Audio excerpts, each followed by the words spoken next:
നമസ്കാരം. T20 ലോകകപ്പിൽ India കപ്പടിക്കാൻ കാത്തിരിക്കുകയാണ് എല്ലാ ക്രിക്കറ്റ് ആരാധകരും ഓരോ ഇന്ത്യക്കാരും. എന്തായാലും ടീം ഇന്ത്യക്ക് ആശംസകൾ നേർന്നുകൊണ്ട് ഇന്നത്തെ വാർത്താരംഭം തുടങ്ങുന്നു. ആദ്യം പ്രധാന വാർത്തകൾ.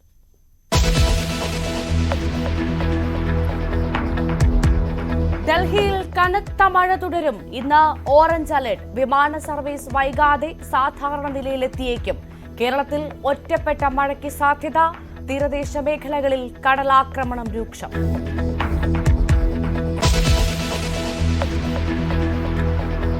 T20 ലോകകപ്പ് ചാമ്പ്യന്മാരെ ഇന്നറിയാം.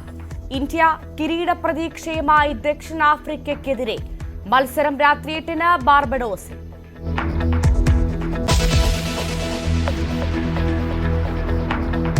റദ്ദാക്കിയ നെറ്റ് പരീക്ഷയുടെ പുതുക്കിയ തീയതികൾ പ്രഖ്യാപിച്ചു. UGC നെറ്റ് ഓഗസ്റ്റ് 21 മുതൽ സെപ്റ്റംബർ 4 വരെ. CSIR നെറ്റ് പരീക്ഷ ജൂലൈ 25 മുതൽ 27 വരെ. പരീക്ഷകൾ മാറ്റിയത് ചോദ്യപേപ്പർ ചോർച്ചയ്ക്ക് പിന്നാലെ.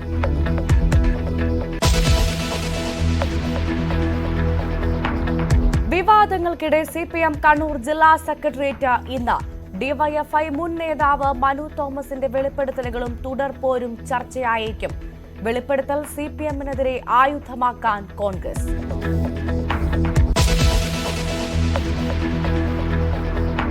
കരുവന്നൂർ ബാങ്കിലെ ബനാമി വായ്പാ തട്ടിപ്പ് കേസ് പ്രതിപട്ടികയിൽ ഉൾപ്പെടുത്തിയതോടെ പ്രതിരോധത്തിലായി CPM.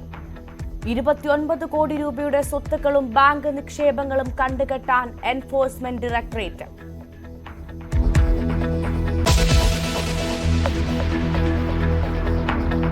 അമീബിക് മസ്തിഷ്ക ജ്വരം സ്ഥിരീകരിച്ച കുട്ടിയുടെ ആരോഗ്യനില ഗുരുതരം. കുട്ടി സ്വകാര്യ ആശുപത്രിയിലെ വെന്റിലേറ്ററിൽ. രോഗം ബാധിച്ചതെന്ന് കരുതുന്ന പൊതുകുളം അടച്ചു.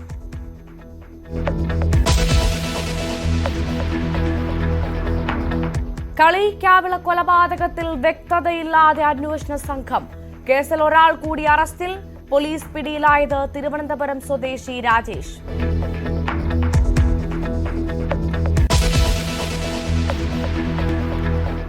വിശദമായ വാർത്തകൾ നോക്കാം. ഡൽഹിയിലും പരിസര പ്രദേശങ്ങളിലും മഴക്കെടുതി അതിരൂക്ഷം. ഗ്രേറ്റർ നോയിഡയിൽ നിർമ്മാണത്തിലിരിക്കുന്ന വീടിന്റെ ചുമരിടിഞ്ഞു.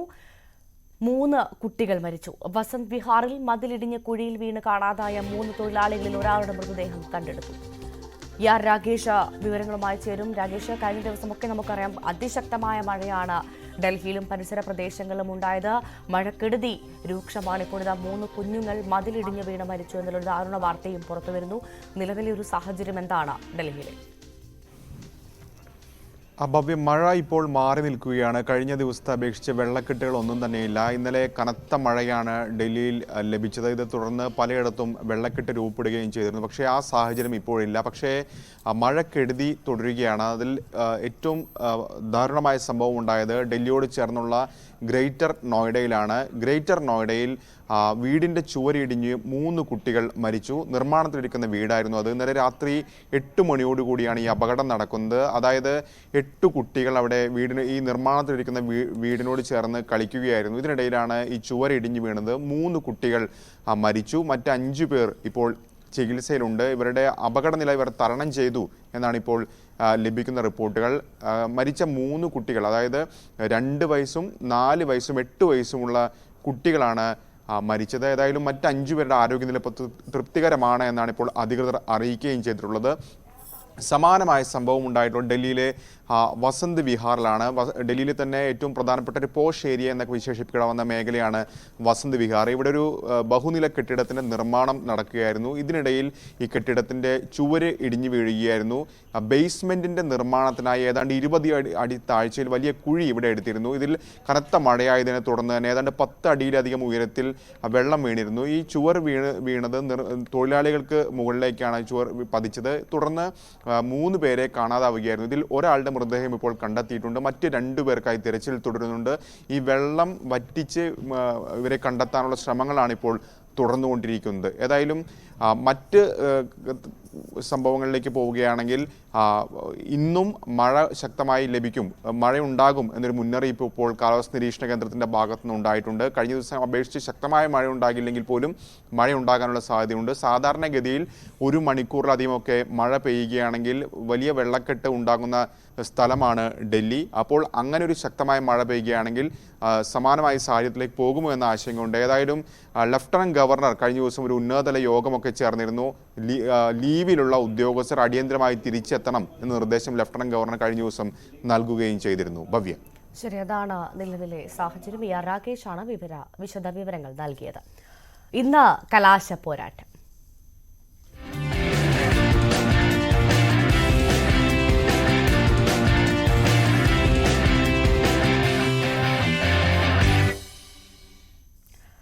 T20 ലോകകപ്പിൽ ഇന്ന് ഫൈനൽ പോരാട്ടം. ദക്ഷിണാഫ്രിക്കയാണ് ഇന്ത്യയുടെ എതിരാളി. രാത്രി 8 മണിക്ക് ബ്രിഡ്ജ് ടൗണിലെ ബാർബഡോസ് സ്റ്റേഡിയത്തിലാണ് മത്സരം. 2007 കിരീടം തേടി ഇന്ത്യ ഇത് 3ാം തവണയാണ് ഫൈനൽ കളിക്കുന്നത്. കന്നി ഫൈനലാണ് ദക്ഷിണാഫ്രിക്കയ്ക്ക്. മഴ ഭീഷണിയുണ്ടെങ്കിലും മത്സരം തടസ്സപ്പെടില്ല എന്നാണ് പ്രവചനം. ഫൈനൽ തടസ്സപ്പെട്ടാൽ റിസർവ് ദിനത്തിലേക്ക് മത്സരം മാറ്റും. അങ്ങനെ 2020 ലോകകപ്പിന് ഇത് ഫൈനൽ പോരാട്ടമാണ്. ഇന്ത്യയും ദക്ഷിണാഫ്രിക്കയും മുഖാമുഖം എത്തുന്നു. ദക്ഷിണാഫ്രിക്ക ആദ്യമായി ഫൈനലിലെത്തുമ്പോൾ ഇന്ത്യ 3ാം തവണയാണ് ഫൈനലിലെത്തുന്നത്. ഏകദിന ലോകകപ്പിലും 2020 ലോകകപ്പിൽ 2 തവണയും ദക്ഷിണാഫ്രിക്ക സെമി ഫൈനൽ വരെ എത്തിയിട്ടുണ്ട്. പക്ഷെ അതിനപ്പുറത്തേക്ക് മുന്നേറാൻ കഴിഞ്ഞിട്ടില്ല എന്നുള്ള ദൗർഭാഗ്യം അത് എല്ലാ കാലത്തും വേട്ടയാടുന്ന സംഘമാണ് ഇന്ന് ഇന്ത്യക്കെതിരായിട്ടുള്ള ഫൈനലിന് ഇന്ന് ബാർബഡോസിൽ ഒരുങ്ങുന്നത്. ഏറ്റവും പ്രധാനപ്പെട്ട കാര്യം, ഇന്ത്യ ദക്ഷിണാഫ്രിക്ക 2 ടീമുകളും ഈ ടൂർണമെന്റിൽ ഉടനീളം തോൽവി അറിയാതെ മുന്നേറിയ 2 സംഘങ്ങളാണ് എന്നുള്ളതാണ്. തോൽവി അറിയാതെ എത്തിയ 2 സംഘങ്ങൾ, അതായത് ഈ ടൂർണമെന്റിലെ ഏറ്റവും മികച്ച 2 ടീമുകൾ മുഖാമുഖം എത്തുന്നു ഫൈനൽ പോരാട്ടത്തിൽ എന്നുള്ള പ്രത്യേകതയാണ് ഈ ലോകകപ്പിലേത്. ഒരുപക്ഷെ വന്ന വഴി നോക്കുകയാണെങ്കിൽ ദക്ഷിണാഫ്രിക്കയാണ് അല്പം കൂടി കഠിനമായിട്ടുള്ള വഴിയിലൂടെ കടന്നെത്തിയത് എന്ന് വേണം പറയാൻ. കാരണം ഇന്ത്യ ആധികാരികമായ എല്ലാ മത്സരങ്ങളും ജയിച്ചെത്തിയപ്പോൾ ദക്ഷിണാഫ്രിക്ക പലപ്പോഴും ഒന്ന് ഭയപ്പെട്ട് തന്നെയാണ് ചില കുഞ്ഞൻ സംഘത്തോടുൾപ്പെടെ എത്തിയത് എന്നുള്ളത് ഓർക്കണം. ആ ഒരു സാഹചര്യം കൂടി കണക്കിലെടുക്കണം. പ്രധാനമായും ദക്ഷിണാഫ്രിക്കയുടെ ബോളർമാർ റബാദയും യാൻസനും അതിഗംഭീര ഫോമിലാണ് എന്നുള്ളതാണ് പ്രധാനപ്പെട്ട കാര്യം. ഒരു സ്പിന്നർമാരും കേശവ് മഹാരാജും ഒപ്പം തബ്രീസ് ഷംസിയും 2 പേരും ഫോമിലാണ്. 2 പേസർമാരും ഫോമിലാണ്. മറുവശത്ത് ഇന്ത്യയുടെ ബാറ്റർമാർ, അതിൽ രോഹിത് ശർമ്മയുടെ ഫോമാണ് ഏറ്റവും പ്രധാനം. ശിവൻ ദുബെയും വിരാട് കോഹ്ലിയും നിറം മങ്ങുന്നതാണ് ഏറ്റവും പ്രധാനം. ഇന്ന് വിരാട് കോഹ്ലി ഫോമിലേക്ക് എത്തുമെന്ന് പ്രതീക്ഷ വയ്ക്കുന്നു ആരാധകർ. കാരണം ഏറ്റവും നിർണായകമായിട്ടുള്ള മത്സരങ്ങളിൽ എല്ലാ കാലത്തും ഫോമിലേക്ക് വരുന്ന താരമാണ് വിരാട് കോഹ്ലി. ആ പ്രതീക്ഷയിലാണ് ഇന്ത്യ ഇന്ന് ഫൈനൽ പോരാട്ടത്തിന് ഇറങ്ങുന്നത്. അപ്പോൾ ബാർബഡോസിൽ പതിവായിട്ടുള്ള സാഹചര്യങ്ങൾ പരിശോധിക്കുകയാണെങ്കിൽ സ്പിന്നർമാർക്ക് അനുകൂലമാകാറുണ്ട്, അത്യാവശ്യം പേസർമാർക്ക് ഗുണം ചെയ്യാറുമുണ്ട്. ആ ഒരു സാഹചര്യത്തിൽ കുൽദീപ് യാദവിൻ്റെയും അക്സർ പട്ടേലിൻ്റെയും ബോളിംഗ് പ്രകടനം ഇന്ത്യക്ക് ഏറെ നിർണായകമാകും.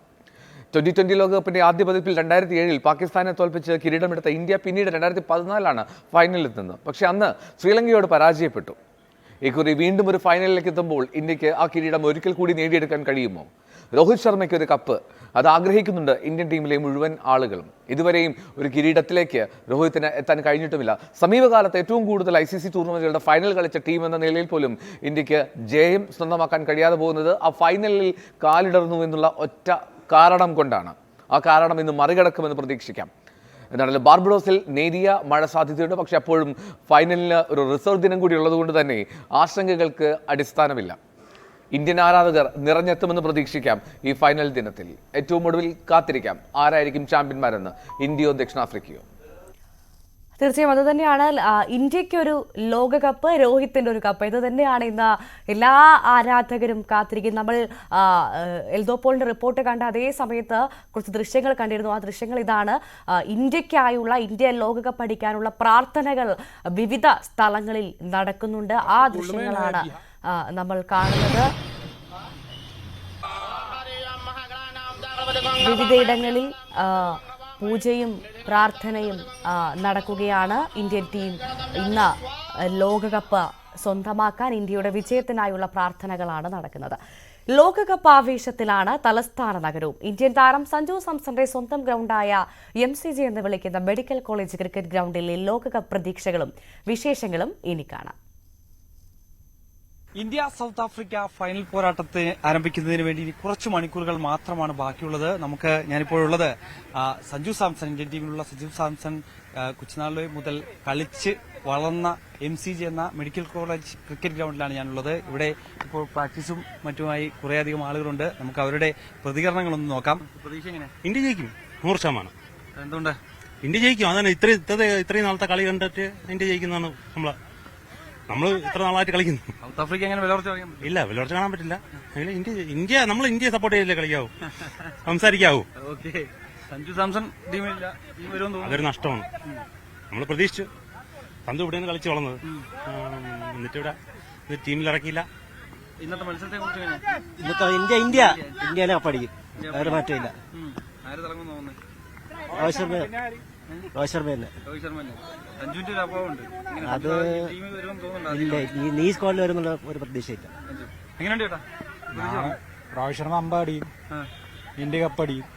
അതായത് ധോണിക്കും കപിൽ ദേവിനൊക്കെ ശേഷം ഒരു ലോകകപ്പ് T20യിൽ ധോണിക്ക് ശേഷം ആദ്യമായി ഒരു കപ്പെടുക്കുന്നത് രോഹിത് ശർമ്മ ആയിരിക്കും 100%. നമ്മളിപ്പം സ്റ്റേറ്റ് ക്യൂറേറ്റർ ബിജു കൂടി ചെയ്യുന്നുണ്ട്. ചേട്ടാ, എങ്ങനെയാ ഇന്നത്തെ മത്സരത്തെ കുറിച്ച് കാണുന്നത്? ഇന്നത്തെ മത്സരം നല്ലൊരു മത്സരമായിരിക്കും. കാരണം രണ്ട് ഫൈനലിൽ വരാനായിട്ട് അർഹതപ്പെട്ട രണ്ട് ടീമാണ് ഫൈനലിൽ വന്നത്. എല്ലാ കളികളും ജയിച്ച് ഇന്ത്യ എല്ലാ കളികളും ജയിച്ചാണ് ഫൈനലിൽ വന്നത്. അപ്പോൾ ഇന്ത്യൻ ടീമിനാണ് കപ്പെടുക്കാനുള്ള മുൻതൂക്കം. കാര്യം എന്ന് വെച്ചാൽ അത്രയ്ക്ക് നല്ല രീതിയിലാണ് അവർ പെർഫോം ചെയ്ത് വന്നത്. ബാറ്റിംഗ് സൗത്ത് ആഫ്രിക്കയെ നമുക്ക് തള്ളിക്കറിയാൻ സാധിക്കില്ല. കാരണം അവരും ഒരു മത്സരം പോലും തോൽക്കാതെയാണ് ഫൈനലിലേക്ക് എത്തിയിരിക്കുന്നത്. അത്രയ്ക്ക് മികച്ച ടീമംഗങ്ങളുള്ള ഒരു 11 കൂടിയാണ് സൗത്ത് ആഫ്രിക്ക നിലയിലുള്ളത്. അങ്ങനെ ഒരു ടീമിനെ നമുക്ക് കുറച്ച് കാണാൻ പറ്റില്ല. എങ്കിലും ആ ടീമുകളെ ഇപ്പൊ IPL നമ്മൾ IPL നടന്നപ്പോൾ ഈ സൗത്ത് ആഫ്രിക്കയിലേക്ക് കളിക്കുന്ന മാക്സിമം പ്ലേയേഴ്സിന് ഇന്ത്യൻ പ്ലേയേഴ്സ് കളിച്ചിട്ടുണ്ട്. അപ്പൊ അങ്ങനെ വരുമ്പോൾ അവർക്ക് ഒരു ഒപ്പോണന്റ് എന്നുള്ള രീതിയിലല്ല അവർ. അതുകൊണ്ടാണ് ഇപ്പൊ രോഹിത് ശർമ്മയൊക്കെ ബാറ്റ് ചെയ്യുമ്പോൾ കാണാൻ പറ്റും. ഈസി ആയിട്ടാണ് മിച്ചൽ സ്റ്റാർക്കിനെയും ബാക്കിയുള്ളവരൊക്കെ അവർ ഫേസ് ചെയ്തത്. അപ്പൊ അതുകൊണ്ട് അവർക്ക് അങ്ങനെ ഒരു ടെൻഷൻ. അതായത് ഇപ്പം ഇന്ത്യയാണ് ഡോമിനേറ്റ് ചെയ്ത് നിൽക്കുന്നത്, ബാറ്റിംഗിലായിരുന്നാലും ബൌളിംഗിലായിരുന്നാലും. പിന്നെ വേറൊരു കാര്യം പറഞ്ഞാൽ പിച്ചിന്റെ അത് തന്നെയാണ് ഞാൻ ചോദിക്കാൻ വന്നത്. കാരണം പിച്ച് സംബന്ധിച്ചുള്ള വലിയ വിമർശനങ്ങളൊക്കെ തുടക്കത്തിലെ തന്നെ ഉണ്ടായിരുന്നു. കാരണം ബാറ്റ്സ്മാൻമാർക്ക് തളം കെട്ടാൻ പറ്റാത്തൊരു സ്ഥിതിവിശേഷം ഉണ്ടായിരുന്നു. അതുതന്നെ വിരാട് കോഹ്ലി എന്ന അതായത് IPL മികച്ച ഫോമിൽ നിന്ന ബാറ്റ്സ്മാൻ കൂടിയാണ്. പക്ഷേ ഈ അമേരിക്കൻ പിച്ചിലേക്ക് വന്നപ്പോൾ തളം കണ്ടെത്താൻ സാധിക്കാത്ത തരത്തിലേക്ക് പോവുകയും ചെയ്യുന്നു. അങ്ങനെയുള്ളൊരു പിച്ച് അത് ഏത് തരത്തിലായിരിക്കും? ആ പിച്ച് അമേരിക്കൻ പിച്ച് എന്ന് പറഞ്ഞാൽ ഡ്രോപ്പിംഗ് വിക്കറ്റുകളായിരുന്നു മിക്കതും. ഡ്രോപ്പിംഗ് വിക്കറ്റ് എന്ന് പറയുമ്പോൾ അതിൽ മോയ്സ്ചറൊക്കെ കുറവായിരിക്കും. അതുമല്ല അതിൽ ബൗൺസ് അൺഈവനായിരിക്കും. അപ്പോൾ നോർമലായിട്ട് സ്ട്രൈറ്റ് ബാറ്റ് കളിച്ച് വരുന്ന, അതായത് ക്രിക്കറ്റിംഗ് ഷോട്ടുകൾ കളിക്കുന്ന ഒരാളാണ് വിരാട് കോഹ്ലി. അപ്പോൾ അവർക്ക് ആ ബോളിന്റെ ഒരു അൺപ്രഡിക്റ്റബിൾ അത് വരുമ്പോൾ അവർക്ക് എന്തായിരുന്നാലും അവരുടെ താളം തെറ്റും. എങ്കിലും ഒരു മേൽക്ക് ഇന്ത്യക്ക് തന്നെയാണ്. തീർച്ചയായിട്ടും. പിന്നെ സൗത്ത് ആഫ്രിക്കയ്ക്ക് ഇതുവരെയും സൗത്ത് ആഫ്രിക്ക കപ്പ് എടുത്തിട്ടില്ല. അതിന്റെ ഒരു പ്രഷർ അവർക്കുണ്ട്. ഇപ്പോൾ ഇന്ത്യൻ ടീമിന് അങ്ങനെയല്ല. ഇന്ത്യൻ ടീം ഇപ്പം കപ്പ് എന്നുള്ള ഒരു ലക്ഷ്യം വെച്ചുകൊണ്ടാണ് മുന്നോട്ട് പോകുന്നത്. അപ്പോൾ തീർച്ചയായും ഇന്ത്യക്ക് എന്തുകൊണ്ടും ഒരു അനുകൂല ഒരു സാഹചര്യമാണ് ഇന്ത്യക്ക്. ഇപ്പോൾ പ്രത്യേകിച്ച് രോഹിത് ശർമ്മയുടെ ഒരു ക്യാപ്റ്റൻസിയിൽ ഒരു കപ്പ് കിട്ടട്ടെ എന്നുള്ള ഒരു പുള്ളിയുടെ ആ ഒരു ഡെഡിക്കേഷനും ആ കളിയോടുള്ള ഒരു സമീപനവും കാണുമ്പോൾ പുള്ളിക്ക് ഒരു കപ്പ് കിട്ടട്ടെ എന്നുള്ള ഒരു ആത്മാർത്ഥമായിട്ടുള്ള ഒരു ഇതാണ് നമുക്കുള്ളത്. മലയാളികളെ സംബന്ധിച്ച് സഞ്ജു സാംസൺ കളിച്ചു വളർന്നിട്ടുള്ള ഒരു പിച്ച് കൂടിയാണ് നമ്മളിപ്പോ നിൽക്കുന്ന ഈ ഗ്രൗണ്ട്. അത്തരത്തിൽ സഞ്ജു ടീമിലുണ്ട്. ആദ്യ 11 ഇതുവരെയും വരാൻ സാധിച്ചില്ല. സന്നാഹ മത്സരത്തിൽ മാത്രമാണ് കളിക്കാൻ സാധിച്ചിട്ടുള്ളത്. പക്ഷേ എന്തായാലും ഇന്നത്തെ മത്സരത്തിൽ ആദ്യ 11 ഉണ്ടാകാൻ സാധ്യത കുറവാണ്. എങ്കിൽ പോലും ഒരു പ്രതീക്ഷ ഉണ്ടോ? പ്രതീക്ഷ ഇല്ല. കാരണം എന്ന് വെച്ചാൽ ഈ കോമ്പിനേഷനെ മാറ്റാനായിട്ട് അവർ ശ്രമിക്കില്ല. ഒരുപക്ഷെ ശ്രമിച്ച് മാറ്റിയിരുന്നാൽ തന്നെ എന്തെങ്കിലും ഒരു അക്കടി പറ്റിക്കഴിഞ്ഞാൽ എല്ലാ കുറ്റങ്ങളും അതിൽ വരും. അതായത് വിന്നിംഗ് കോമ്പിനേഷനെ മാറ്റിയെന്ന് പറഞ്ഞു. പിന്നെ പന്ത് എല്ലാ കളിയിലും കളിച്ചില്ല എങ്കിലും പന്ത് അതൊരു വലിയൊരു ഫാക്ടറാണ്. എന്ന് വെച്ചാൽ നന്നായിട്ട് കീപ്പ് ചെയ്യുന്നുണ്ട്. പിന്നെ പന്ത് പ്രതീക്ഷിക്കാതെ പന്തിന്റെ അടികളൊക്കെ ബോണസാണ്.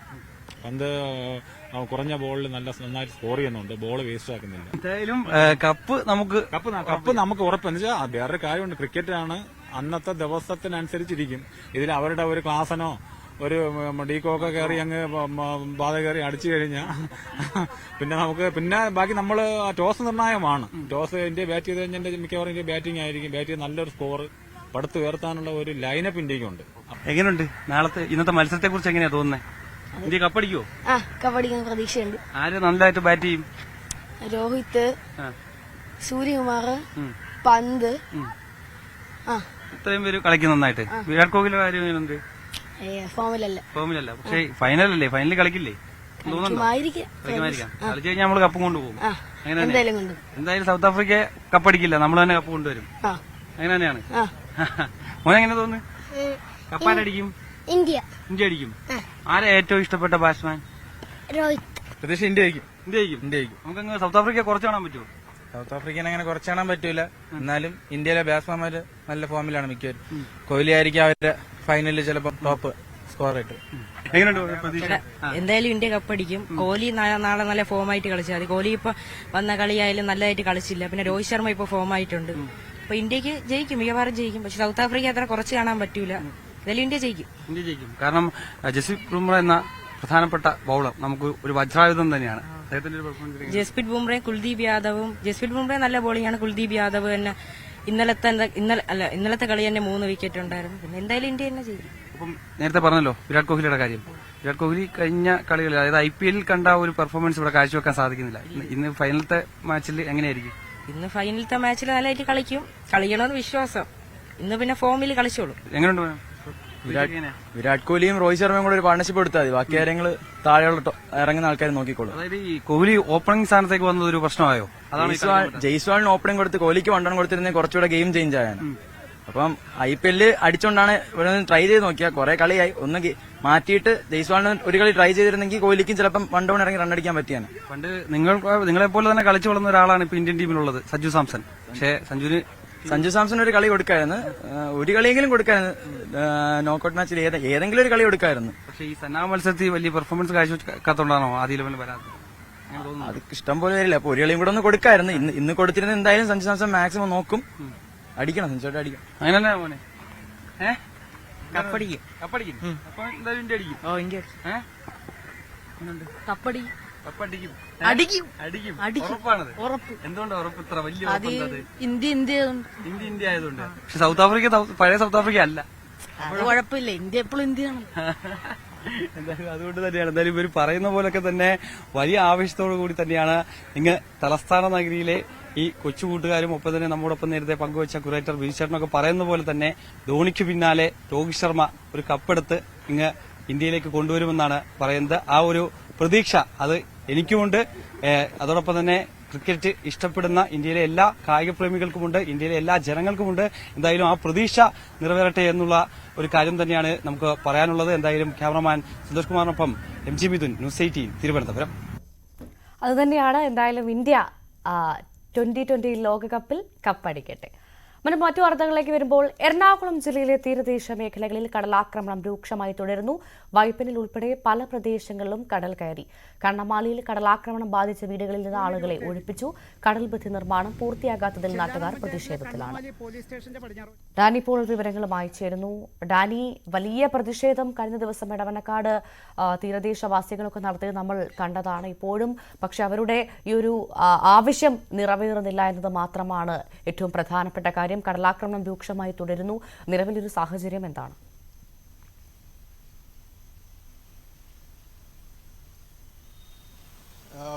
കൊച്ചിയുടെ തീരമേഖലയിൽ കടലാക്രമണം വലിയ ഒരു ഗുരുതരമായ പ്രതിസന്ധി സൃഷ്ടിക്കുന്നുണ്ട്. പ്രത്യേകിച്ച് കണ്ണമാലിയും വൈപ്പിന്റെയും ഉൾപ്പെടെയുള്ള തീരമേഖലകളിൽ വലിയ പ്രതിസന്ധിയാണ് സൃഷ്ടിക്കുന്നത്. വേലിയേറ്റ സമയങ്ങളിൽ വീടുകളിലേക്കടക്കം, തീരമേഖലയിലുള്ള വീടുകളിലേക്കടക്കം തിര അടിച്ചു കയറുന്ന ഒരു അവസ്ഥയിലേക്ക് വരുന്നു. വീടുകൾക്ക് സാരമായ രീതിയിൽ തന്നെ പലയിടത്തും കേടുപാടുകൾ സംഭവിച്ചു.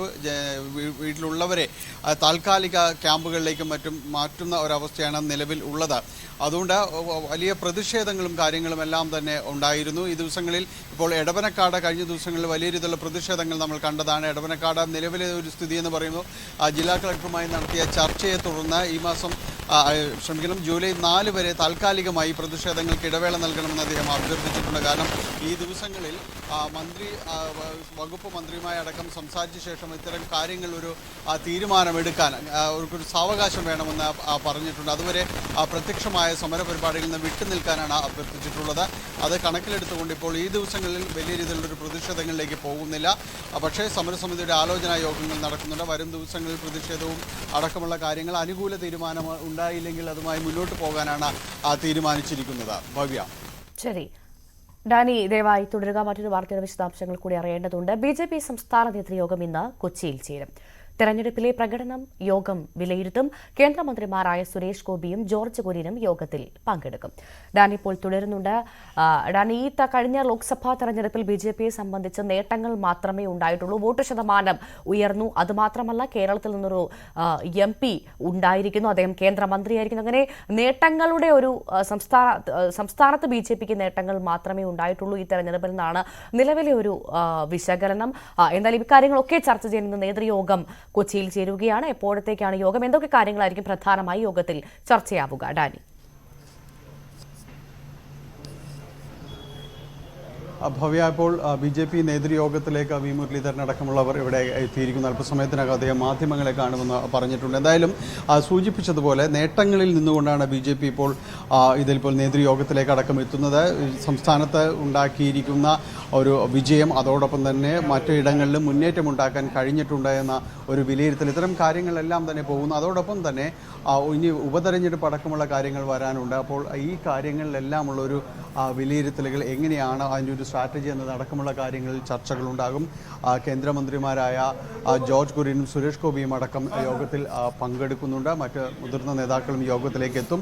കോർ കമ്മിറ്റി യോഗത്തിന് ശേഷമായിരിക്കും സംസ്ഥാന നേതൃയോഗത്തിലേക്ക് അടക്കം കടക്കുക. എന്തായാലും ഇത്തരം കാര്യങ്ങളിലൊരു വിശകലനവും കാര്യങ്ങളും എല്ലാം തന്നെ ഉണ്ടാവും. നിലവിലെ ഒരു രാഷ്ട്രീയ അവസ്ഥ സംസ്ഥാനത്തെ ഉണ്ടാകുന്ന ഒരു സാഹചര്യം, അത് എത്രമാത്രം BJPക്ക് ഗുണകരമാകുമെന്നത് സംബന്ധിച്ചെല്ലാം തന്നെ ചർച്ചകളിലേക്ക് കടന്നു വരുമെന്നാണ് മനസ്സിലാക്കാൻ സാധിക്കുന്നത്.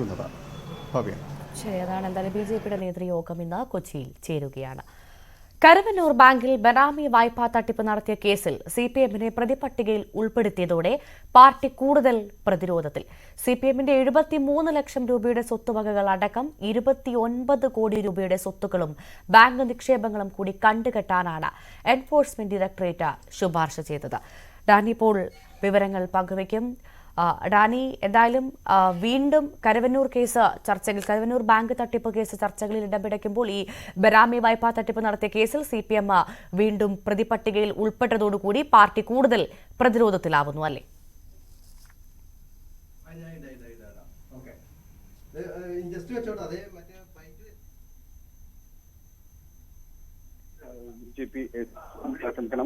CPM എത്തുന്നത് കാരണം CPMന് ഇക്കാര്യത്തിൽ നേരത്തെ ഉണ്ടായിരുന്ന പ്രതിരോധങ്ങൾ അത് ഇല്ലാതാകുന്നു എന്നതാണ് മനസ്സിലാക്കാനായിട്ട് സാധിക്കുന്നത്. ഇപ്പോൾ CPMന്റെ സ്വത്തുവകകൾ കണ്ടുകെട്ടുന്ന രീതിയിലേക്ക് 73 ലക്ഷം രൂപയുടെ സ്വത്തുവകകൾ കണ്ടുകെട്ടുന്ന രീതിയിലേക്ക് അടക്കം കാര്യങ്ങൾ വന്നിരിക്കുന്നു. അത് അത്തരം ഒരു നടപടികളിലേക്ക് ED കടന്നതോടെ അതിന്റെ ഒരു നേരത്തെ ഉണ്ടായിരുന്ന പ്രതിരോധങ്ങൾ അത് ഇല്ലാതാവുകയാണ്. അത് നിലവിൽ ഇത്തരം കാര്യങ്ങൾക്ക് കൃത്യമായ രീതിയിൽ തന്നെ ഉത്തരം നൽകേണ്ട ഒരു അവസ്ഥയിലേക്ക് വന്നിരിക്കുന്നു എന്നതാണ്. കരുവന്നൂർ വിഷയത്തിൽ അതോടൊപ്പം തന്നെ മറ്റ് ആളുകളെയും ചോദ്യം ചെയ്യുന്ന നേരത്തെ ഉണ്ടായിരുന്ന CPMന്റെ ചോദ്യം ചെയ്യലുമായി ബന്ധപ്പെട്ടുകൊണ്ട് ഇവിടെ എത്തിയിരുന്ന MM വർഗീസ്, അതോടൊപ്പം തന്നെ AC മൊയ്തീൻ, TK ബിജു അവരിലേക്ക് വീണ്ടും ചോദ്യം ചെയ്യലുകൾ നീണ്ടേക്കാം. ശരി, കരുവന്നൂർ ബാങ്കിൽ ബനാമി വായ്പാ തട്ടിപ്പ് നടത്തിയ കേസിൽ CPMനെ പ്രതിപട്ടികയിൽ ഉൾപ്പെടുത്തിയതോടുകൂടി പാർട്ടി കൂടുതൽ പ്രതിരോധത്തിലായിരിക്കുന്നു. ഡാനി പോളാണ് വാർത്തയുടെ വിശദാംശങ്ങൾ പങ്കുവച്ചത്. വിവാദങ്ങൾക്കിടെ CPM കണ്ണൂർ ജില്ലാ സെക്രട്ടേറിയറ്റ് യോഗം ഇന്ന്. ജില്ലാ കമ്മിറ്റി മുൻ അംഗം മനു തോമസിന്റെ വെളിപ്പെടുത്തലുകൾക്കിടെയാണ് യോഗം ചേർന്നത്. മനു തോമസിന്റെ വെളിപ്പെടുത്തൽ CPMനെതിരെ ആയുധമാക്കുകയാണ് കോൺഗ്രസ്. CPM നേതാക്കൾക്ക് മാഫിയ ബന്ധം ആരോപിച്ച് കളക്ടറേറ്റിന് മുൻപിൽ ജനകീയ സദസ്സ് സംഘടിപ്പിക്കും. MS അനീഷ് കുമാർ വിവരങ്ങളുമായി ചേരുന്നു. അനീഷ, DYFI മുൻ നേതാവ് മനു തോമസ് നേരത്തെ നടത്തിയ വെളിപ്പെടുത്തലുകൾ ഒരു തരത്തിൽ പാർട്ടിയെ പിടിച്ചു കുലുക്കുമ്പോൾ പോലും മൗനം പാലിക്കുകയാണ് നേതൃത്വമെന്നാണ് മനസ്സിലാക്കുന്നത്. ഇതിന്റെയൊക്കെ ഇടയിലാണ് ഇന്ന് ജില്ലാ സെക്രട്ടേറിയറ്റ് യോഗം ചേരുന്നത്. പ്രധാനമായും ഈ വിഷയങ്ങൾ, ഈ വെളിപ്പെടുത്തലുകൾ, അതിനെ തുടർന്നുണ്ടായ നീക്കങ്ങളെല്ലാം സ്വാഭാവികമായും ഇന്ന് യോഗത്തിൽ ചർച്ചയാകുമെന്ന കാര്യത്തിൽ തർക്കമില്ല. എന്ത് സംഭവിക്കുമെന്ന്, ഒപ്പം പ്രധാനപ്പെട്ട ഒരു കാര്യം, ഇത് വലിയ ആയുധമാക്കി കോൺഗ്രസ് നോക്കിക്കാണുകയും ചെയ്യുന്നു, അല്ലേ?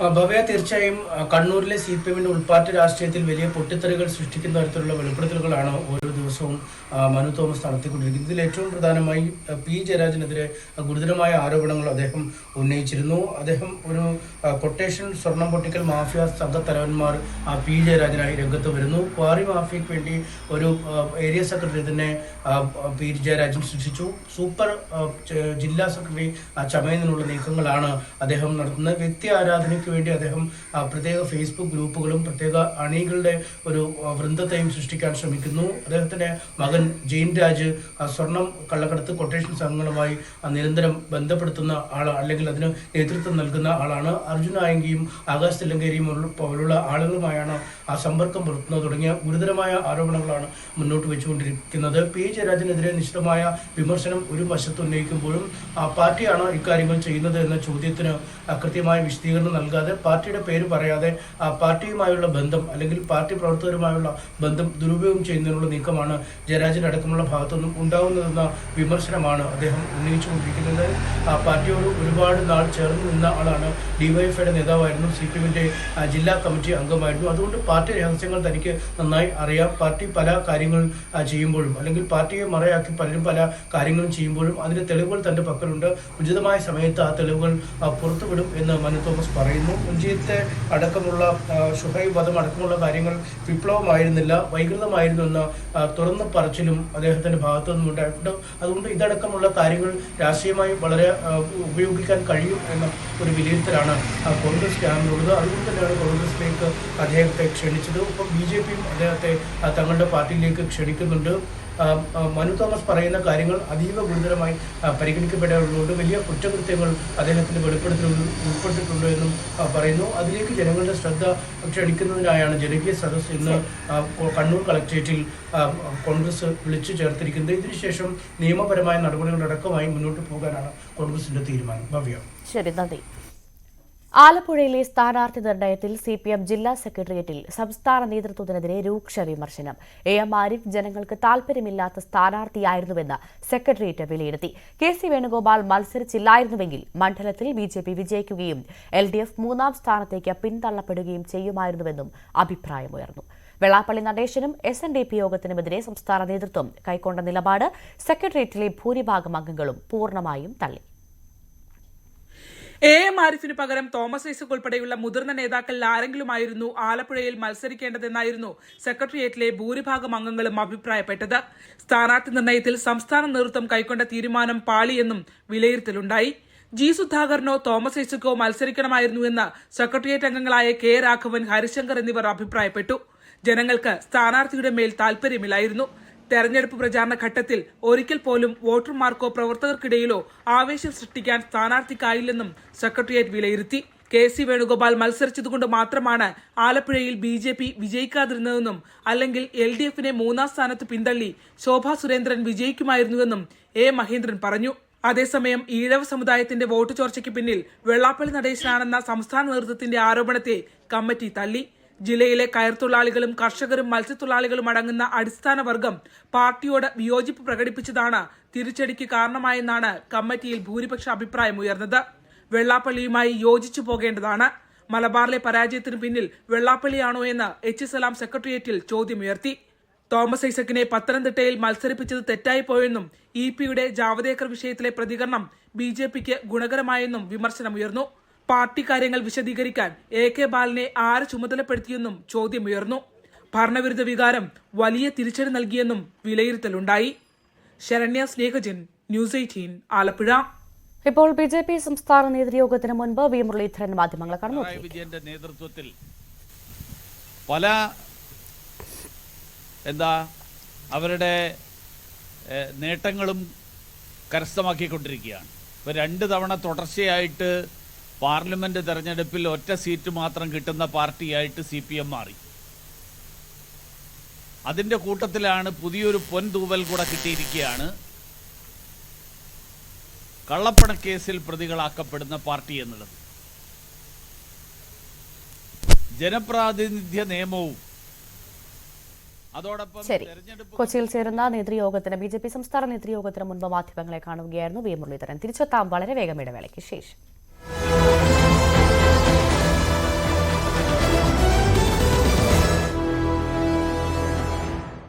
പദ്ധതി അടക്കം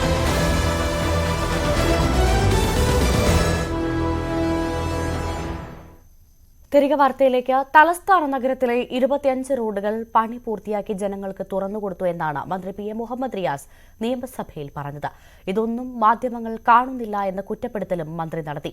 മന്ത്രി പറഞ്ഞ റോഡുകളിലൂടെ മാധ്യമങ്ങൾ കാണുന്നില്ല എന്ന് പറഞ്ഞ കാഴ്ചകൾ കാണാൻ ഞങ്ങൾ പോവുകയാണ്. യഥാർത്ഥ കാഴ്ച ഇതാ പ്രേക്ഷകരിലേക്ക്. ഇതൊരു ടീം വർക്കിന്റെ ഭാഗമായി കഠിനാധ്വാനത്തോടു കൂടി നടത്തിയ ഇടപെടൽ തിരുവനന്തപുരത്തെ ജനങ്ങൾക്കറിയാം സാർ. കാരണം ഈ മാധ്യമങ്ങൾ ചില റിപ്പോർട്ട് ഇതുമായി ബന്ധപ്പെട്ട് കൊടുക്കും സാർ. ഞാൻ ഈ വായിച്ച ഈ റോഡുകൾ സമയബന്ധിതമായി യുദ്ധകാലാടിസ്ഥാനത്തിൽ പൂർത്തീകരിച്ചതും ഗതാഗത യോഗ്യമാക്കിയതും ഇപ്പറയുന്ന മാന്യമായ മാധ്യമ പ്രവർത്തനം നടത്തുന്ന ചിലർ റിപ്പോർട്ട് ചെയ്തിട്ടുണ്ടോ സാർ? റിപ്പോർട്ട് ചെയ്തിട്ടില്ല. സ്മാർട്ട് സിറ്റി പദ്ധതിയിൽ ഉൾപ്പെടുത്തി തലസ്ഥാന നഗരിയിലെ 28 റോഡുകളിൽ 25 റോഡുകളും കൃത്യമായി തന്നെ പണി പൂർത്തിയാക്കി ജനങ്ങൾക്ക് തുറന്നുകൊടുത്തു എന്നാണ് കഴിഞ്ഞ ദിവസം മന്ത്രി മുഹമ്മദ് റിയാസ് വ്യക്തമാക്കിയത്. എന്തായാലും മന്ത്രി പറയുന്ന ഒരു കാര്യമുണ്ട്. ഇത്തരത്തിൽ കൃത്യമായി ഈ റോഡുകളൊക്കെ പണി കഴിപ്പിച്ച് ജനങ്ങൾക്കായി തുറന്നു കൊടുത്തിട്ട് പോലും അതൊന്നും മാധ്യമങ്ങൾ റിപ്പോർട്ട് ചെയ്യുന്നില്ല, കൃത്യമായി ജനങ്ങളിലേക്ക് എത്തിക്കുന്നില്ല എന്നുള്ളൊരു ആക്ഷേപത്തോടു കൂടിയാണ് കഴിഞ്ഞ ദിവസം മന്ത്രി പറഞ്ഞത്. എന്തായാലും മന്ത്രി പറഞ്ഞല്ലേ, ആ റോഡുകളൊക്കെ ഒന്ന് നമുക്ക് പരിശോധിച്ചിട്ട് വരാം, എങ്ങനെയുണ്ട് ഗുണനിലവാരമൊക്കെ ഒന്ന് നോക്കിയിട്ട് വരാം.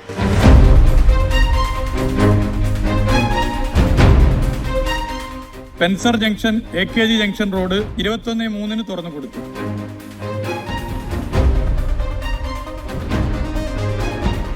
മന്ത്രി മുഹമ്മദ് റിയാസ് പറഞ്ഞ റോഡുകൾ പരിശോധിക്കാനായി നമ്മൾ എത്തിയിരിക്കുന്നു. ആദ്യം നമ്മൾ എത്തിയിരിക്കുന്നത് സ്പെൻസർ ജംഗ്ഷൻ മുതൽ AKG സെന്റർ വരെയുള്ള ഈ റോഡാണ്. ഈ റോഡെല്ലാം തന്നെ നിർമ്മാണ പ്രവൃത്തികൾ പൂർത്തീകരിച്ച് ജനങ്ങൾക്കായി തുറന്നു നൽകി എന്നാണ് മന്ത്രി അവകാശപ്പെട്ടത്. നിയമസഭയിൽ അത് പറയുകയും ചെയ്തത്. ആ റോഡിന്റെ അവസ്ഥയാണിപ്പോൾ ഈ ദൃശ്യങ്ങളിലൂടെ കാണുന്നത്. ഒരു നിർമ്മാണ പ്രവർത്തനങ്ങളും പൂർത്തീകരിക്കാൻ സാധിച്ചില്ല എന്നുള്ളതാണ്. പക്ഷേ റോഡ് തുറന്നു നൽകിയെന്ന് മന്ത്രി പറയുന്നത് സത്യമാണ്. റോഡ് തുറന്നു നൽകിയിട്ടുണ്ട്, പക്ഷേ പ്രവൃത്തികളൊന്നും തന്നെ പൂർത്തീകരിച്ചില്ല എന്നുള്ളതാണ് നമുക്ക് ഇവിടെ വന്നപ്പോൾ കാണാൻ സാധിക്കുകയും ചെയ്യുന്നത് എന്നുള്ളതാണ്.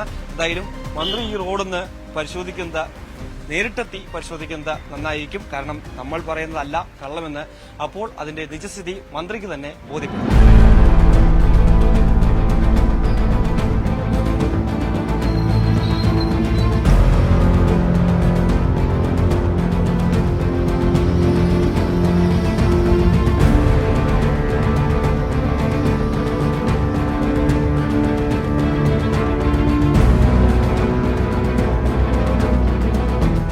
എന്തായാലും നമുക്കിനി അടുത്ത റോഡ് പരിശോധിച്ചിട്ട് വരാം.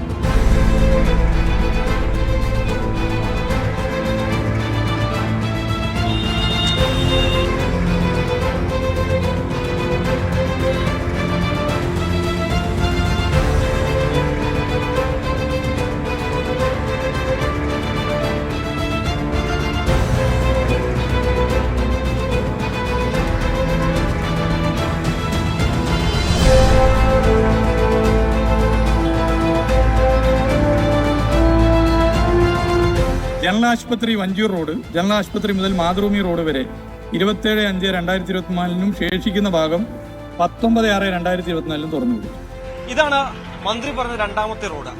വഞ്ചൂർ മുതൽ ജനറൽ ആശുപത്രി വരെയുള്ള ഈ ഒരു റോഡിന്റെ നിർമ്മാണ പ്രവൃത്തികൾ ഒന്നും തന്നെ പൂർത്തീകരിക്കാൻ സാധിച്ചില്ല എന്നുള്ളതാണ് വസ്തുത. കാരണം പൂർണ്ണമായും നിർമ്മാണ പ്രവൃത്തികൾ കഴിഞ്ഞിട്ടില്ല. അതുതന്നെയാണ് നമുക്ക് ഇവിടെ കാണുന്ന ഈ ദൃശ്യങ്ങളിലൂടെ വ്യക്തമാവുകയും ചെയ്യുന്നത്. കാരണം ഓടയുടെ നിർമ്മാണം കഴിഞ്ഞിട്ടില്ല. ഈ PWയുടെ വാഹനങ്ങളെല്ലാം തന്നെ ഇവിടെ ഉണ്ട്. പലയിടത്തും റോഡുകൾ പൊട്ടിപ്പൊളിഞ്ഞു കിടക്കുകയാണ്. ടാറ് ഇട്ടിട്ടുണ്ട് എങ്കിൽ പോലും തന്നെ ഒരു വലിയ മഴ പെയ്താൽ ഇളകിപ്പോകാവുന്ന തരത്തിലുള്ള ടാറിംഗ് ആണ് ഇവിടെ ഇട്ടിരിക്കുന്നത്. പ്രത്യേകിച്ച് മന്ത്രി പറയുന്നത് സ്മാർട്ട് സിറ്റി പദ്ധതിയുടെ ഭാഗമാണ്. സ്മാർട്ടാവാൻ റോഡും തയ്യാറായിരിക്കുന്നു, അത്തരത്തിൽ റോഡുകൾ തയ്യാറായി കഴിഞ്ഞിരിക്കുന്നു എന്നാണ് സഭയിൽ മന്ത്രി പറഞ്ഞത്. പക്ഷേ ഈ ടാറിംഗ് കണ്ടിട്ട് ജനങ്ങൾ, നിങ്ങൾ തന്നെ അതിനോടുള്ള പ്രതികരണം നൽകുക. കാരണം ഇതൊക്കെ ആണോ സ്മാർട്ടായിട്ടുള്ള റോഡുകളെന്ന്. ഓവർബ്രിഡ്ജ് ഉപ്പിടാമൂട് റോഡ് 170 മീറ്റർ ഒഴികെ ടാർ ചെയ്ത് ഗതാഗതത്തിന് തുറന്നു കൊടുത്തിട്ടുണ്ട്.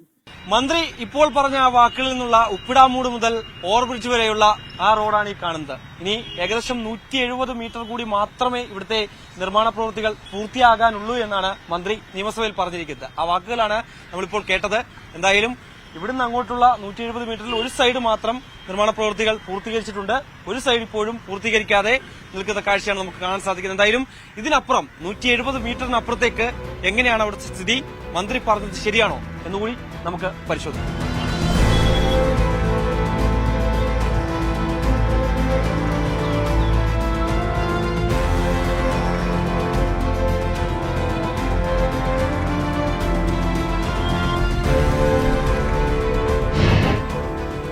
പൂർത്തീകരിക്കാൻ ഇനി 170 മീറ്റർ കൂടി ബാക്കിയുള്ളൂ എന്ന് പറഞ്ഞ ആ റോഡിന്റെ അവസ്ഥയാണിത്. ഒരു തരത്തിലും നിർമ്മാണ പ്രവൃത്തികൾ പൂർത്തീകരിച്ചിട്ടുണ്ട് എന്ന് നമുക്ക് പറയാൻ സാധിക്കില്ല. കാരണം അത്രത്തോളം ഒരു ഏകദേശം 90% പ്രവൃത്തികളും ഇനി ഈ റോഡിന് ബാക്കിയുണ്ട് എന്നുള്ളതാണ്. ഇവിടെ ഗതാഗതത്തിനായി പൂർണ്ണമായും തുറന്നു നൽകിയെന്നാണ് മന്ത്രി നിയമസഭയിൽ വ്യക്തമാക്കിയിരിക്കുന്നത്. അത് കള്ളമാണെന്ന് തെളിയിക്കുന്ന ദൃശ്യങ്ങളാണ് കാണുന്നത്. എന്തായാലും മന്ത്രി ഉദ്യോഗസ്ഥർ പറയുന്നത് കേൾക്കാതിരിക്കുക, നേരിട്ട് ഈ പ്രദേശങ്ങൾ വന്ന് ഈ റോഡുകൾ വന്ന് നേരിട്ട് കണ്ട് നിജസ്ഥിതി മനസ്സിലാക്കുക എന്നാണ് ഏറ്റവും പ്രധാനമായും എടുത്തു പറയുന്നത്. ഇതിപ്പോ തുറന്നു കൊടുത്ത് എന്ന് പറഞ്ഞത് ഇതിപ്പോ കണ്ടില്ലേ, ഇത് തന്നെയാണ്. അവിടെ നിന്ന് കുറച്ച് ഭാഗമാണ് ഇപ്പോൾ ടാറിട്ട് നിലവിൽ നിർത്തിയിട്ടുള്ളത്. ഇനി കുറച്ച് ഭാഗങ്ങൾ ഇനിയും ബാലൻസ് പണിയാണ്. ഇവരെ പെട്ടെന്ന് തന്നെ തീർക്കും എന്ന് പറയുന്നുണ്ട്. ബാക്കിയുള്ളത് ഇനി നേരിൽ കണ്ടുവരണം. BJT hall flyover road 1/2/2024 തുറന്നു കൊടുത്തു.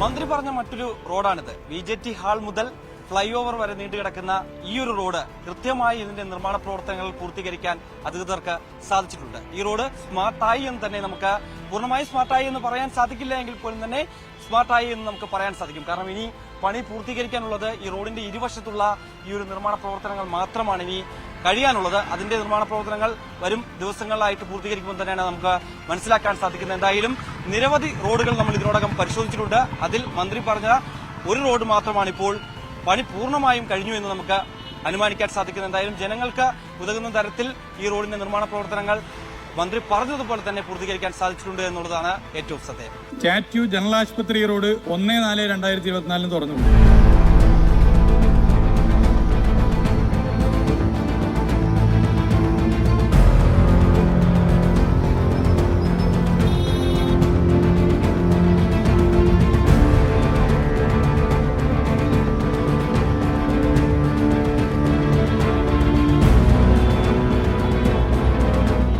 സ്റ്റാച്യു ജനറൽ ആശുപത്രി റോഡ് മന്ത്രി പറഞ്ഞത് ശരിയാണ്. കാരണം ഗതാഗതത്തിനായി ഈ ഒരു റോഡ് തുറന്നു കൊടുത്തിട്ടുണ്ട്. പക്ഷേ ഭാഗികമായിട്ടുള്ള നിർമ്മാണ പ്രവൃത്തികൾ മാത്രമാണ് ഈ റോഡിൽ നമുക്ക് കാണാൻ സാധിക്കുന്നത്. കാരണം റോഡിന്റെ ഇരുവശത്തുമുള്ള ഓടയുടെ നിർമ്മാണം ഇതുവരെയും പൂർത്തീകരിക്കാൻ സാധിച്ചിട്ടില്ല. ഭാഗികമായിട്ടുള്ള നിർമ്മാണ പ്രവൃത്തികൾ മാത്രമാണ് ഇപ്പോഴും പുരോഗമിക്കുന്നത്. ഇതുമൂലം കാൽനട യാത്രക്കാർ വളരെയധികം ദുരിതമാണ് അനുഭവിക്കുന്നത്. ഇതാണ് ഇവിടെ നിന്നുള്ള കാഴ്ച.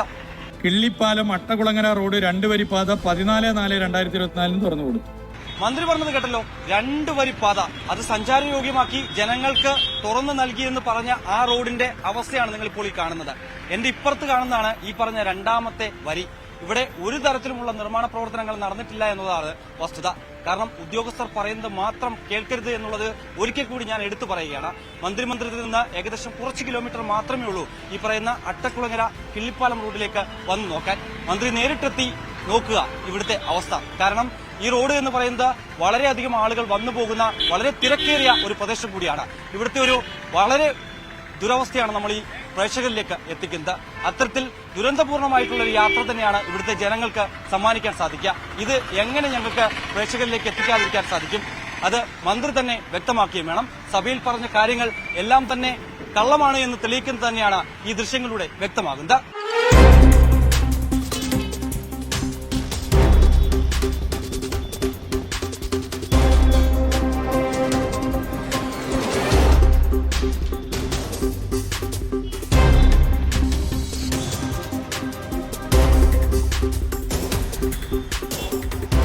ആൽത്തറ മുതൽ ചെന്തിട്ട വരെയുള്ള CV രാമൻപിള്ള റോഡ് മാർച്ച് മാസം മുതൽ തന്നെ ഘട്ടം ഘട്ടമായി തുറന്നു കൊടുത്തു. നിലവിൽ ഗതാഗത നിയന്ത്രണമൊന്നും ഈ റോഡിലില്ല. ചെന്തിട്ട മുതൽ ആൽത്തറ മൂട് വരെ ഏകദേശം 3 കിലോമീറ്ററോളം ദൂരമുണ്ട് ഈ റോഡിന്. ഈ റോഡിന്റെ ഇപ്പോൾ ഞാൻ നിൽക്കുന്ന ഈ പ്രദേശത്ത് നിന്ന് അങ്ങോട്ടെല്ലാം തന്നെ നിർമ്മാണ പ്രവൃത്തികൾ ഏകദേശം 95% പൂർത്തീകരിക്കാൻ സാധിച്ചു എന്നുള്ളതാണ് വസ്തുത. അത് നമ്മൾ എടുത്തു പറയുകയും തന്നെ ചെയ്യും. എന്തായാലും ഇനി കുറച്ച് പണികൾ മാത്രമാണ് ഈ റോഡിൽ ബാക്കിയുള്ളത്. എന്തായാലും ഞാൻ നേരത്തെ സൂചിപ്പിച്ചതുപോലെ 3 കിലോമീറ്റർ ദൂരമുണ്ട്. ആ 3 കിലോമീറ്ററും ഇതേ അവസ്ഥ തന്നെയാണോ എന്ന് നമുക്ക് നോക്കാം.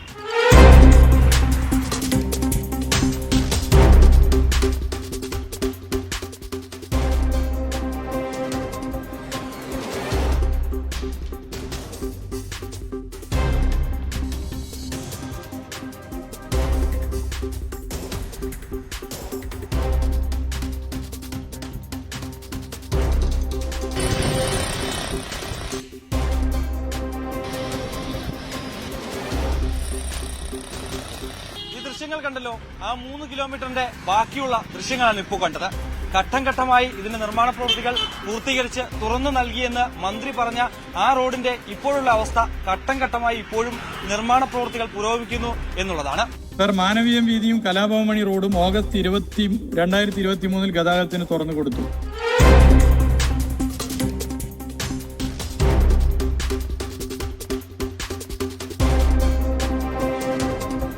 തലസ്ഥാനത്തെ സാംസ്കാരിക ഇടനാഴി മാനവീയം വീതി. മന്ത്രി പറഞ്ഞതുപോലെ തന്നെ കണ്ണും പൂട്ടി അക്ഷരാർത്ഥത്തിൽ പറയാം, അത്രയ്ക്കും കീറുകൃത്യമാണ് ഇവിടുത്തെ നിർമ്മിതി. കാരണം റോഡുകൾ ലോകോത്തര നിലവാരത്തിലാണ് തയ്യാറാക്കിയിരിക്കുന്നത്. അത്രയ്ക്കും മനോഹാരിതയാണ് ഈ ഒരു പ്രദേശത്ത് നമുക്ക് എത്തുമ്പോൾ അനുഭവപ്പെടുന്നത്. ഒരിക്കലെങ്കിലും ഇവിടെ വന്നു പോകാൻ എല്ലാവരും തയ്യാറാകണമെന്നാണ് നമുക്ക് ഇതിലൂടെ പറയാനുള്ളത്.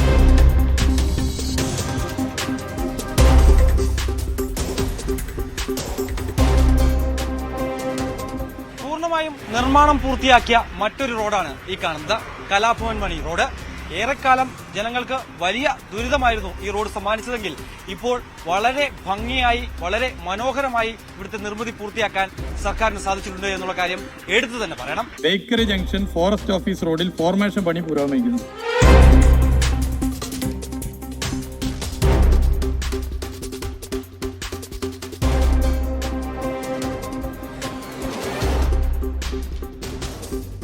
ഇപ്പം മന്ത്രി പറഞ്ഞ റോഡിന്റെ അവസ്ഥയാണ് നമ്മളിപ്പോൾ കാണുന്നത്.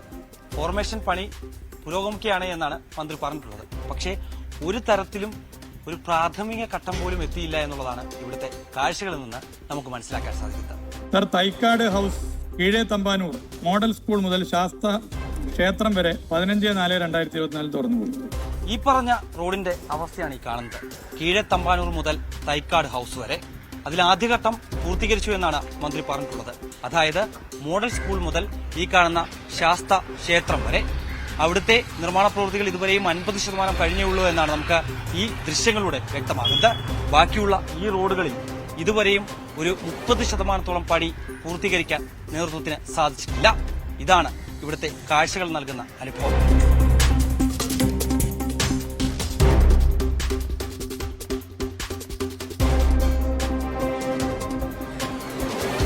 മന്ത്രി പറഞ്ഞ പോലെ എല്ലാ റോഡുകളും ഞങ്ങൾ പരിശോധിച്ചു. നിജസ്ഥിതി എന്താണെന്ന് ഇപ്പോൾ മനസ്സിലായി കാണുമല്ലോ. ആരെയും വിമർശിക്കാൻ വേണ്ടിയല്ല, ജനങ്ങൾ അനുഭവിക്കുന്ന ദുരിതങ്ങൾ തുറന്നു കാട്ടുക മാത്രമാണ് ഞങ്ങൾ ചെയ്യുന്നത്. തെറ്റ് കണ്ടാൽ അത് തെറ്റാണെന്ന് ഇനിയും ഉറക്കെ വിളിച്ചു പറഞ്ഞുകൊണ്ടേയിരിക്കും. ക്യാമറമാൻ അരുൺ പാലോടിനൊപ്പം MG മിഥുൻ, ന്യൂസ് 18 തിരുവനന്തപുരം. തെറ്റ് കണ്ടാൽ പറഞ്ഞുകൊണ്ടേയിരിക്കും. അതാണ് MG മിഥുൻ നൽകിയ റിപ്പോർട്ടാണ് പ്രേക്ഷകർ കണ്ടത്. തിരിച്ചെത്താൻ വളരെ വേഗം ഇടവേളയ്ക്ക് ശേഷം.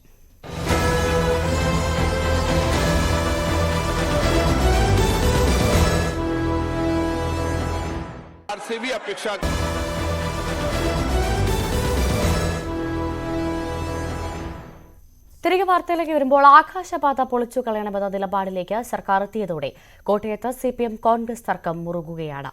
ഇടത് സർക്കാർ അധികാരം ഏറ്റതു മുതൽ പദ്ധതി അട്ടിമറിക്കപ്പെട്ടതായി കോൺഗ്രസ് ആരോപിക്കുന്നു. അതേസമയം തിരുവഞ്ചൂരിന്റെ പരാജയം മറച്ചുവെക്കാനുള്ള ശ്രമമാണ് നടക്കുന്നതെന്ന് CPM മറുപടി നൽകുന്നു. ആകാശപാതയ്ക്കെതിരെ മന്ത്രി ഗണേഷ് കുമാർ രംഗത്ത് വന്നതിന് പിന്നാലെയാണ് കോട്ടയത്തെ രാഷ്ട്രീയത്തിൽ ഇത് ചൂടുപിടിച്ച ചർച്ചയായി മാറിയിരിക്കുന്നത്. നിയമസഭയിലെ ഈ ഒരു നിലപാടിന് തൊട്ടു പിന്നാലെ കോട്ടയത്ത് വാർത്താ സമ്മേളനം നടത്തിയാണ് CPM തിരുവഞ്ചൂരിനെതിരെ രംഗത്ത് വന്നത്. തിരുവഞ്ചൂർ നടത്തുന്ന പദ്ധതികൾക്ക് പിന്നിലെല്ലാം അഴിമതിയുണ്ട് എന്ന് ആരോപിക്കുന്നു. പ്രത്യേകിച്ച് ഈ ഒരു പാതയുടെ നിർമ്മാണം അശാസ്ത്രീയമാണ്, ഇത് നടക്കില്ല എന്നുറപ്പ് വന്നതോടെ അതിൻ്റെ പഴി CPMന് മുകളിൽ കെട്ടിവെക്കാനാണ് ശ്രമമെന്ന് CPM-ന്റെ ജില്ലാ ഘടകം ആരോപിച്ചു. ഇതിൽ എന്താ പറയുക, ഇത് ഫലത്തിൽ സർക്കാരിന്റെ നിലപാടിനൊപ്പം ചേർന്നുകൊണ്ട് CPM-ഉം തിരുവഞ്ചൂരിനെതിരെ കോട്ടയത്തും രംഗത്ത് വരികയാണ്. താൻ കുഴിച്ച കുഴിയിൽ ചെന്ന് സ്വയം അകപ്പെട്ട് രക്ഷപ്പെടാൻ വേണ്ടിയുള്ള ഒരു വെപ്രാളം എന്നതിനപ്പുറത്ത് വേറെ ഒന്നുമില്ല. കോട്ടയം പോലെ ഒരു ചെറിയ പട്ടണം, ആ പട്ടണത്തിൽ ഇതുപോലൊരു ആകാശപാത കിട്ടി എല്ലാവരും ഇതേ കൂടെ കയറി ലിഫ്റ്റേലോ എന്താ മറ്റേ ലിഫ്റ്റും ഉണ്ട് പടിയുമുണ്ട്, അതിൽ അങ്ങനെ കയറി അപ്പുറത്തിറങ്ങേണ്ട എന്തെങ്കിലും ഒരു സാഹചര്യം ഉണ്ടോ? നമ്മളെല്ലാം ഈ പട്ടണത്തിൽ ജീവിക്കുന്നവരല്ലേ. അതാണ് അതിൻ്റെ ഏറ്റവും വലിയ അപ്രായോഗികതയും അശാസ്ത്രീയതയും എന്ന് പറയുന്നത്. ഒരു കാര്യമുള്ളതല്ല. എന്തായാലും തിരുവഞ്ചൂരിനെ സംരക്ഷിക്കാൻ DCC അടക്കം DCCയുടെ മുതിർന്ന നേതാക്കളെല്ലാം ഒരുമിച്ചെത്തിയാണ് വാർത്താ സമ്മേളനം നടത്തി മറുപടി നൽകിയത്. ഫലത്തിൽ ഇത് നാറ്റ്പാക്കിന്റെ പഠനപ്രകാരമാണ് ഇങ്ങനെ ഒരു പദ്ധതി നടപ്പാക്കുന്നത്. സർക്കാരിന്റെ പൂർണ്ണമായ പഠനം പൂർത്തിയാക്കിയ ശേഷമാണ് ഇങ്ങനെ ഒരു പദ്ധതിയിലേക്ക് കാര്യങ്ങൾ എത്തിയത്. അത് ഇടത് സർക്കാർ അധികാരത്തിൽ വന്നതുകൊണ്ട് മാത്രമാണ് അത് നടക്കാതെ പോയത്. CPM വികസന വിരോധികളാണ് എന്നതടക്കമുള്ള കാര്യങ്ങൾ ചൂണ്ടിക്കാട്ടിയാണ് നാട്ടകം സുരേഷ് DCC അധ്യക്ഷൻ ഉൾപ്പെടെ ആരോപണം ഉന്നയിച്ചത്. ആകാശപാതയുടെ പ്രവർത്തനങ്ങളെ തടസ്സപ്പെടുത്തിക്കൊണ്ട് സർക്കാരും ഗവൺമെന്റും മുന്നോട്ട് പോകുമ്പോൾ, സർക്കാരും CPM-ഉം മുന്നോട്ട് പോകുമ്പോൾ ജനങ്ങളെ തെറ്റിദ്ധരിപ്പിക്കുന്ന തരത്തിൽ CPM നേതാക്കന്മാര് ഇന്നലെ പത്രസമ്മേളനം നടത്തി വസ്തുതാവിരുദ്ധമായ ചില കാര്യങ്ങൾ പറയുകയുണ്ടായി. യാഥാർത്ഥ്യവുമായി പുലബന്ധം പോലുമില്ലാത്ത കാര്യങ്ങളാണ് അവര് ജനങ്ങളെ തെറ്റിദ്ധരിപ്പിക്കുന്ന തരത്തിൽ ഇവിടെ പറഞ്ഞിട്ടുള്ളത്. അപ്പൊ കോട്ടയത്തെ ആകാശപാത കണ്ടു കൊല്ലത്തും തൃശ്ശൂരും ആരംഭിച്ചു അതിന്റെ നിർമ്മാണ പ്രവർത്തനങ്ങളുടെ അവസാന ഘട്ടത്തിൽ. പക്ഷെ കോട്ടയത്തെ ആകാശപാത പാതി വഴിയിൽ ഈ സർക്കാർ അധികാരത്തിൽ വന്നതിന് ശേഷം ആകാശപാതയുടെ നിർമ്മാണത്തിന് തടസ്സം നിൽക്കുകയാണ്. അനുവദിച്ചിരിക്കുന്ന ഫണ്ട് ഫ്രീസ് ചെയ്തിരിക്കുക. എന്തായാലും ഒരു നിയമസഭാ തെരഞ്ഞെടുപ്പ് വരാനിരിക്കെ കോട്ടയത്തെ രാഷ്ട്രീയത്തിൽ ചൂടേറിയ ചർച്ചയായി മാറിയിരിക്കുകയാണ് ഈ ഒരു വിഷയം. അഴിമതി പദ്ധതികളാണ് തിരുവഞ്ചൂർ നടപ്പാക്കുന്നതെന്ന് പറയുമ്പോൾ തൊട്ടിപ്പുറത്ത് K. അനിൽകുമാറിനെതിരെ കോൺഗ്രസും ആരോപണം ഉന്നയിക്കുന്നുണ്ട്. മീനച്ചിലാർ മീനന്തലയാർ നദീ സംയോജന പദ്ധതി, അതിന് പിന്നിൽ വലിയ അഴിമതിയാണ് എന്ന് കോൺഗ്രസും ആരോപിക്കുന്നു. എന്തായാലും ഈ പദ്ധതി ആകാശപാത വലിയ വിവാദമായി കോട്ടയത്ത് വീണ്ടും ഉയർന്നു വരികയാണ്. മാത്രവുമല്ല, ഈ വിഷയത്തിൽ വരും ദിവസങ്ങളിൽ ശക്തമായ സമര പരിപാടികളുമായി മുന്നോട്ട് പോകുമെന്നും DCC വൃത്തങ്ങൾ പറഞ്ഞു. എന്തായാലും വലിയ തർക്കത്തിലേക്ക് തന്നെ കോട്ടയത്തെ ഈ വിഷയം മാറിയിരിക്കുകയാണ്. തൃശൂർ ആളൂരിലെ കളിമൺ പാത്ര നിർമ്മാണ മേഖല പ്രതിസന്ധിയിൽ. കളിമണ്ണിന്റെ വില വർധനവും ലഭ്യതക്കുറവും യന്ത്രവൽക്കരണം ഉൾപ്പെടെയുള്ള കാര്യങ്ങളിൽ സഹായം ലഭിക്കാത്തതുമാണ് തൊഴിലാളികളെ വലയ്ക്കുന്നത്. കുടിൽ വ്യവസായം എന്ന നിലയിൽ കളിമൺ പാത്ര നിർമ്മാണം സജീവമായിരുന്നു പണ്ടുകാലത്ത്. എന്നാൽ ഇന്ന് ആ കാഴ്ച മാറി. ഇതുപോലെ ചുരുക്കം ചിലയിടങ്ങളിൽ മാത്രമായി ഒതുങ്ങി. ലഭ്യതക്കുറവ് കാരണം മറ്റിടങ്ങളിൽ നിന്ന് അമിതവില നൽകിയാണ് കളിമണ്ണ് എത്തിക്കുന്നത്. മണ്ണെത്തിക്കുന്നതിനാകട്ടെ പലതരം തടസ്സങ്ങളും. കളിമണ്ണിന് ലഭ്യത എന്ന് പറഞ്ഞാൽ കൂടുതൽ പൈസ കൊടുത്തിട്ട് വേറെ സംസ്ഥാനത്ത് നിന്ന് കളിമണ്ണ് ഇറക്കാനുള്ള ഇതാണ് വരുന്നത് ഞങ്ങൾക്ക്. അപ്പോൾ അതെന്ന് പറഞ്ഞാൽ പൈസ എല്ലാവർക്കും ഒരുപോലെ പൈസ ഉണ്ടാവില്ല. അപ്പോൾ ആ പൈസ എന്ന് പറഞ്ഞാൽ നമുക്ക് ഇവിടെ കിട്ടാമെങ്കിൽ നമുക്ക് അത് ലാഭമാണ്. ജാറുകൾ, പാത്രങ്ങൾ, റിങ്ങുകൾ, കരകൗശല വസ്തുക്കൾ വരെ ഇവർ നിർമ്മിക്കുന്നുണ്ട്. മണ്ണെടുപ്പിന് നിയന്ത്രണം വന്നതോടെയാണ് പ്രതിസന്ധി തുടങ്ങിയത്. മണ്ണിന്റെ ലഭ്യതക്കുറവ് കാരണം ഈ വ്യവസായം തന്നെ നിലയ്ക്കുമെന്ന ആശങ്കയിലാണിവർ. കളിമണ്ണ് കിട്ടാത്തതാണ് ഭയങ്കര ഇതായിട്ട് വരുന്നത്, കളിമണ്ണിൻ്റെ ക്ഷാമം. പിന്നെ ഞങ്ങൾ ചെയ്യണ കലങ്ങളും പാത്രങ്ങളും ഭയങ്കര ചെലവാണ് കൂടുതൽ വരുന്നത്. പക്ഷേ അതിനനുസരിച്ച് കളിമണ്ണിൻ്റെ ലഭ്യതയാണ് ഞങ്ങൾക്ക് കുറവ് വരുന്നത്. മേഖലയിൽ യന്ത്രവൽക്കരണം വന്നെങ്കിലും അതിന്റെ മെച്ചവും പരമ്പരാഗത നിർമ്മാതാക്കൾക്ക് ലഭിച്ചില്ല.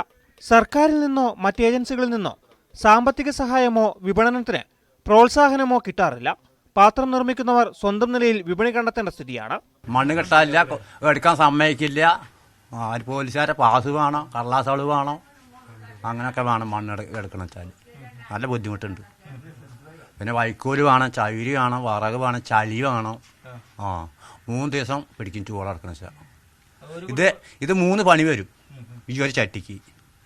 ചക്കരയുടെ പണിയണം, കൊട്ടണം, ഉണക്കണം, മിനിപ്പിക്കുകയും വേണം. ചെറിയ കല്ലെടുത്തിട്ട്. സർക്കാരിന്റെ ഭാഗത്തു നിന്ന് അടിയന്തര പ്രാധാന്യത്തോടെയുള്ള ഇടപെടലാണ് കളിമൺ പാത്ര നിർമ്മാണ മേഖലയിൽ പ്രവർത്തിക്കുന്നവർ പ്രതീക്ഷിക്കുന്നത്.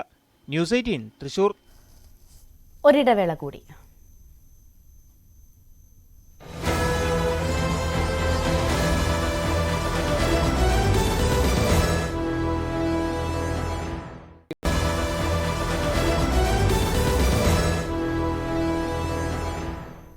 തിരികെ വാർത്തയിലേക്ക് വരുമ്പോൾ ആകാശപാത പൊളിച്ചു കളയണമെന്ന നിലപാടിലേക്ക് സർക്കാർ എത്തിയതോടെ കോട്ടയത്ത് CPM കോൺഗ്രസ് തർക്കം മുറുകുകയാണ്.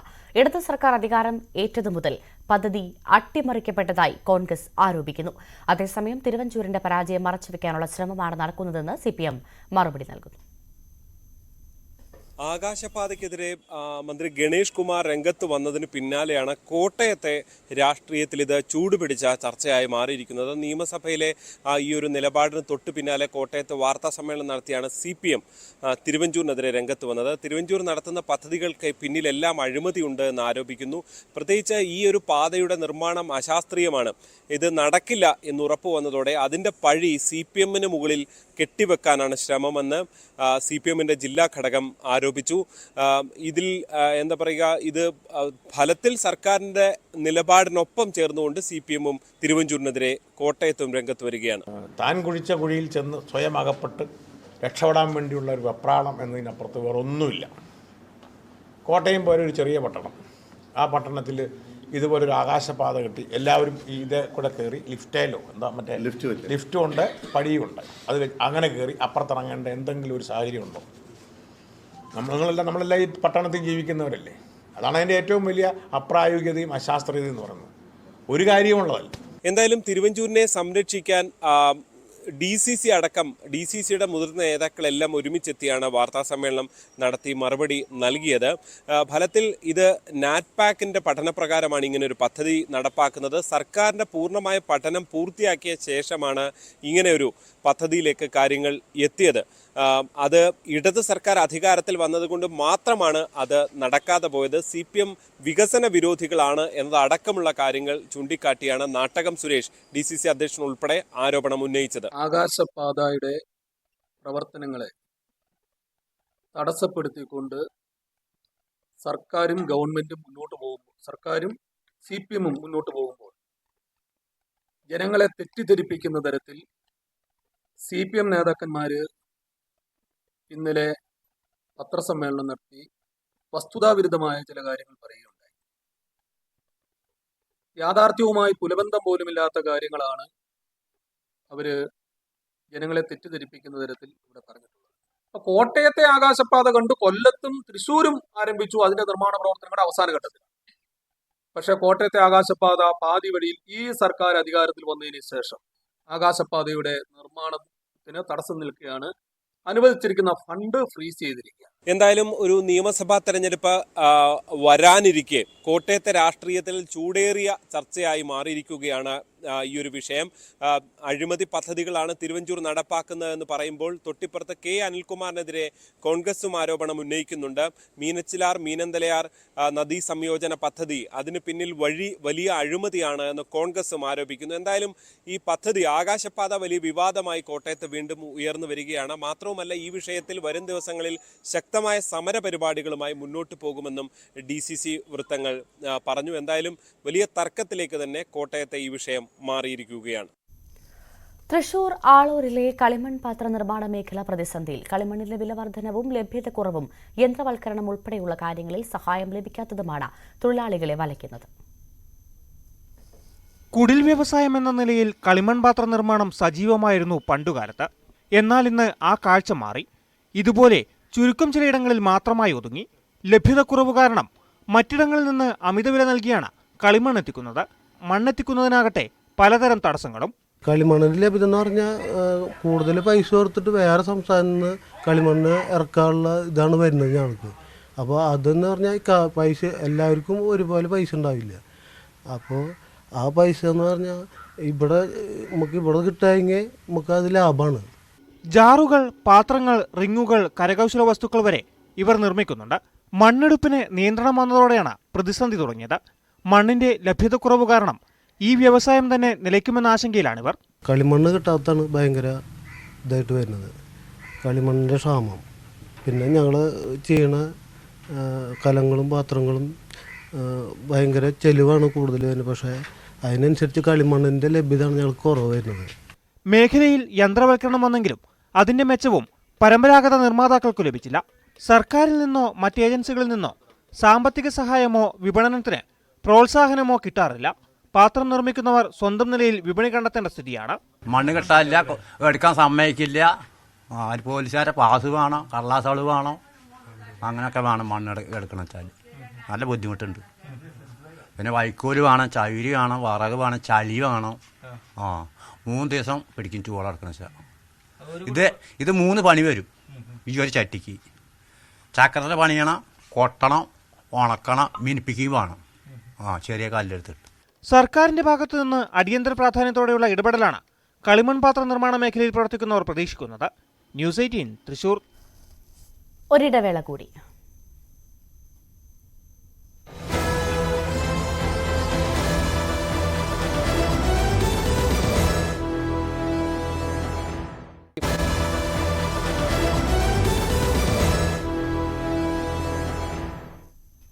പെരിയാറിൽ മാലിന്യമൊഴുക്കി എടയാർ CG ലൂബ്രിക്കൻസ് എന്ന കമ്പനിക്കെതിരെ കേസെടുത്തു. പ്രദേശവാസി ബഷീറിന്റെ പരാതിയിലാണ് കേസെടുത്തത്. പൊതുസ്ഥലത്ത് മാലിന്യമൊഴുക്കിയതിനാണ് കേസ്. മലിനീകരണ നിയന്ത്രണ ബോർഡും കമ്പനിക്കെതിരെ നടപടിയെടുത്തു. പാത്രിയാർക്കീസ് ബാവയുടെ ഭരണാധികാരം റദ്ദ് ചെയ്തുകൊണ്ടുള്ള ക്നാനായ യാക്കോബായ സഭ തീരുമാനം കോടതി സ്റ്റേ ചെയ്തതോടെ സഭയിലെ തർക്കം നീളുമെന്നുറപ്പായി. സഹമെത്രാൻമാരുടെ ഹർജി പരിഗണിച്ച് കോട്ടയം മുൻസിഫ് കോടതിയാണ് ഉത്തരവിറക്കിയത്. കേസിൽ വിശദമായ വാദം കേട്ട് വിധി പറയും വരെയാണ് ഉത്തരവ് പ്രാബല്യത്തിൽ വരിക. ക്നാനായ യാക്കോബായ സഭയിൽ സമീപകാലത്തുണ്ടായ തർക്കങ്ങൾ തുടരും, അത് കുറെ കാലത്തേക്ക് നീളും എന്ന സൂചനകൾ തന്നെയാണ് കോടതി വിധിയിലൂടെ പുറത്തു വന്നത്. ഈ അന്ത്യോക്യ പാത്രിയാർക്കീസാണ് ഫലത്തിൽ ഈ വലിയ മെത്രാപ്പൊലീത്തയെ, ഇപ്പോഴത്തെ സഭയുടെ മെത്രാപ്പൊലീസ സേവേറിയസ് മെത്രാപ്പൊലീത്തയെ സസ്പെൻഡ് ചെയ്തത്. അതിനെതിരെ അന്ന് തന്നെ അവർ കോടതിയെ സമീപിക്കുകയും അതിൽ സ്റ്റേ വാങ്ങുകയും ചെയ്തു. തൊട്ടു പിന്നാലെ ഈ അന്ത്യോക്യ പാത്രിയാർക്കീസിന്റെ അധികാരങ്ങൾ റദ്ദാക്കാൻ വേണ്ടി മലങ്കര അസോസിയേഷൻ യോഗം ചേർന്ന് തീരുമാനമെടുത്തിരുന്നു. ഈ തീരുമാനം നടപ്പാക്കരുത്, ഈ മുൻസിഫ് കോടതിയുടെ ഉത്തരവ് വരുന്നത് വരെ എന്ന് ഹൈക്കോടതി നിർദ്ദേശിച്ചിരുന്നതാണ്.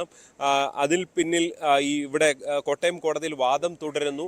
ഫലത്തിൽ ഈ വാദം തുടരുന്നതിനിടെയാണ് ഈ വിധി, അതായത് ഈ തീരുമാനങ്ങൾ, മലങ്കര അസോസിയേഷന്റെ തീരുമാനങ്ങൾ നടപ്പാക്കരുത് തൽക്കാലത്തേക്ക് എന്ന വിധിയിലേക്ക് കോട്ടയത്തെ കോടതിയും എത്തുന്നത്. മാത്രമല്ല തുടർന്ന് ഇത് വിശദമായ വാദം കേൾക്കാനും തീരുമാനിച്ചിരിക്കുകയാണ്. കോടതി വ്യവഹാരങ്ങളിലേക്ക് ഈ തർക്കം നീണ്ടതോടെ അത് ഏറെക്കാലം ഈ വ്യവഹാരത്തിൽ തന്നെ തുടരും എന്ന സൂചനകൾ തന്നെയാണ് നൽകിയത്. സമീപ ദിവസങ്ങളിൽ കുറിച്ചിയിലടക്കം പള്ളികളിൽ സംഘർഷമുണ്ടാകുന്ന സ്ഥിതിവിശേഷം പോലും ഉണ്ടായിട്ടുണ്ട്. എന്തായാലും ഇതൊരു കോടതി വ്യവഹാരം, അത് എത്ര നാൾ നീണ്ടു നിൽക്കും എന്നതാണ് വളരെ പ്രസക്തമായിട്ടുള്ളത്. ഓർത്തഡോക്സ് യാക്കോബായ വിഭാഗങ്ങൾ തമ്മിലുള്ള തർക്കങ്ങൾ ഒരു വശത്ത് തുടരുന്നു. അതിനിടെയാണ് ക്നാനായ യാക്കോബായ സഭയിലും സമാനമായ രീതിയിൽ ഫലത്തിലൊരു അധികാര തർക്കം തന്നെ രൂപപ്പെട്ടിരിക്കുന്നത്. കായിക വാർത്തകൾ നോക്കാം. കോപ്പ അമേരിക്കയിൽ ബ്രസീലിന് തകർപ്പൻ ജയം. 1-4 ഗോളുകൾക്ക് പരഗ്വയെ എതിർത്താണ് കാനറികൾ ആദ്യ ജയം സ്വന്തമാക്കിയത്. വിനീഷ്യസ് ജൂനിയർ ഇരട്ട ഗോളുകൾ നേടിയപ്പോൾ സാവിയോയും പക്വറ്റയും ഓരോ ഗോൾ വീതം നേടി. മെർ അൽഡനോസാണ് പരഗ്വയ്ക്കായി ആശ്വാസ ഗോൾ നേടിയത്. 2 മത്സരങ്ങളിൽ നിന്ന് 4 പോയിന്റുമായി ഗ്രൂപ്പിൽ രണ്ടാമതാണ് ബ്രസീൽ.